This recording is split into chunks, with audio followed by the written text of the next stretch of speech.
Hello everybody, my name is Clara Louise Park. I will be reading The Greedy Princess.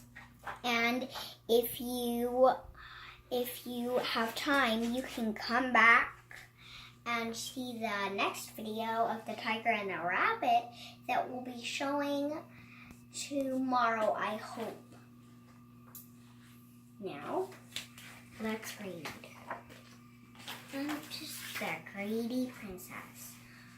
A long time ago, there lived a mother with her 3 sons.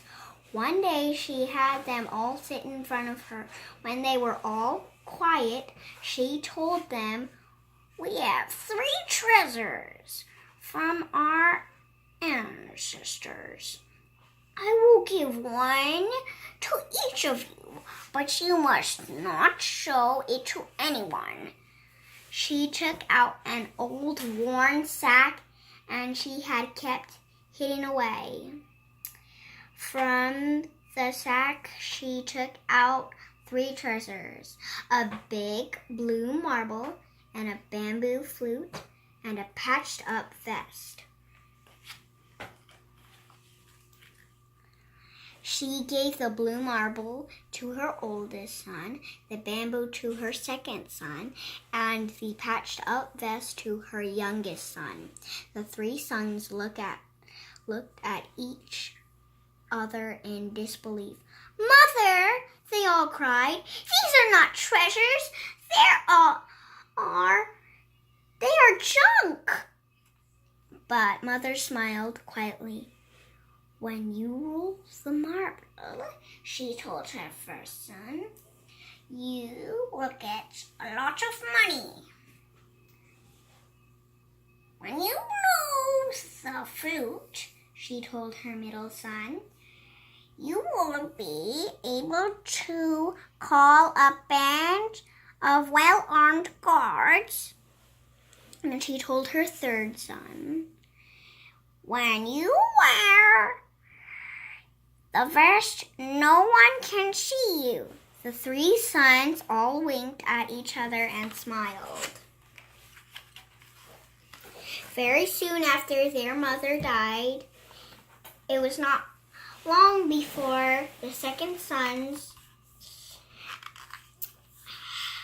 forgot that their mother had told them not to show their treasures to anyone.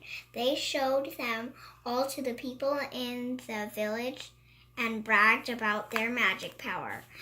Before long, the news of the 3 sons and magic treasures traveled in every direction.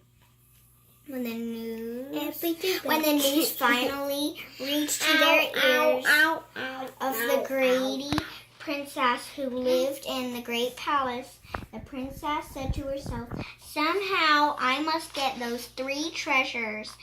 The next day, the oldest son got an invitation to visit the princess.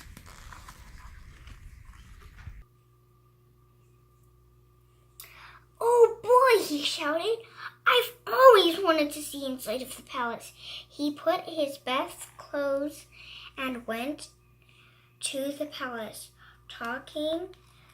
taking his marble with him to show the princess.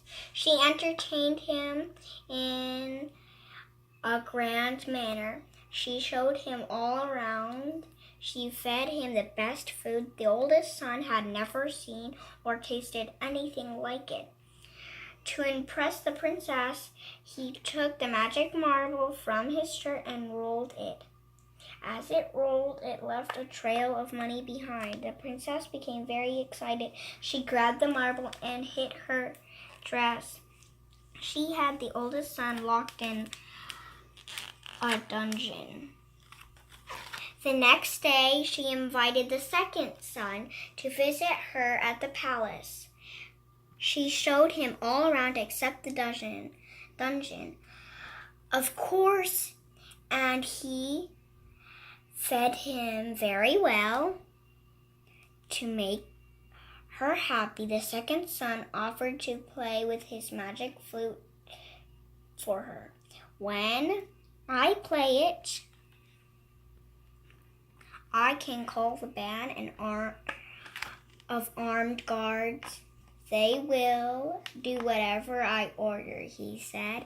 Can I try it? The princess asked, and grabbed the flute. She blew it at once. When the soldiers appeared, she ordered them to lock the second son in a dungeon.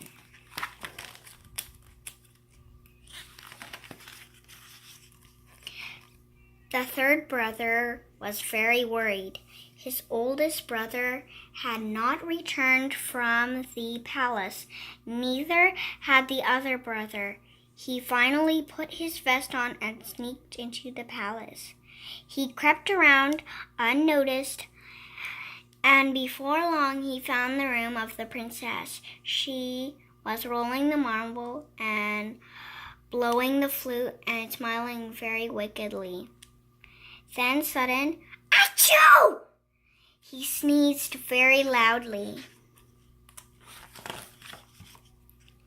The princess was startled, so she hid the marble and the flute in her clothes. The third brother waited for a while.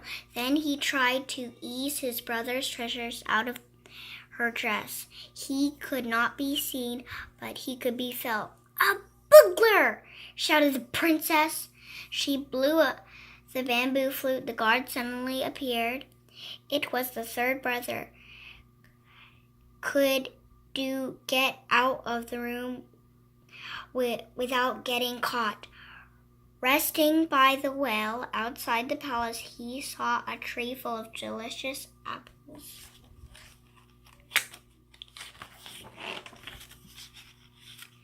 He picked a red one and ate it. Suddenly, the tip of his nose shot away from his face. "Oh no!" he exclaimed. "What will I do now?" He began to cry as his tears dripped down his cheek. Without thinking, he ate a yellow apple. His nose shrank and shrank back to its normal size. Very strange, he thought to himself.